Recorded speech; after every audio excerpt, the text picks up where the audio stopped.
Your first born child belongs to me. అందుకని ఎప్పుడు చూసిన ఫస్ట్ బోర్నే అటాక్ చేస్తూ ఉంటాడు అపవాది. ఇక్కడ ఎవరైనా ఫస్ట్ బోర్న్స్ ఉన్నారా లైవ్లో చూసేవాళ్ళు? ఫస్ట్ బోర్న్స్ కోసము అపవాది పోరాడతాడంట, దేవుడు పోరాడతాడంట. They both claim. దేవుడు అన్నాడు కదా, the first born belongs to me అంటే అపవాది ఎప్పుడు కాంపిటీషన్ కదా దేవునితో. He will say no he's mine అని. చాలాసార్లు చూస్తాం ఫస్ట్ బోర్న్ చాలా గొప్పగా వాడబడతారు, లేకపోతే చాలా నీచమైన జీవితాలు జీవిస్తారు. అపవాది ఉరిలో, అపవాది కుట్రలో, అపవాది కట్లలో ఎంతో బంధించబడిన స్థితిలో ఉంటాం. ఎందుకంటే first of anything God said it is mine. The first born belongs to God, the first fruit. అందుకనే మీకు డబ్బులు చేతులు రాగానే ఫస్ట్ ఫ్రూట్ ఇది నేను పక్కన పెడతాను దేవునికి.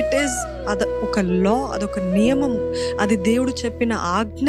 దానికి విరుద్ధంగా ఇప్పుడు ఎంతమంది ఎన్ని మాటలు మాట్లాడినా you will not understand it. You just follow God's principle and you will see the blessing. అందుకనే దేవుడు అంటాడు, మొదటిది నాకు అంటే దశమ భాగం అంటే ఏంటంటే మొదటిది దేవుని కోసం పక్కన తీయటం. అది డబ్బులే కానివ్వండి, వస్తువులే కానివ్వండి.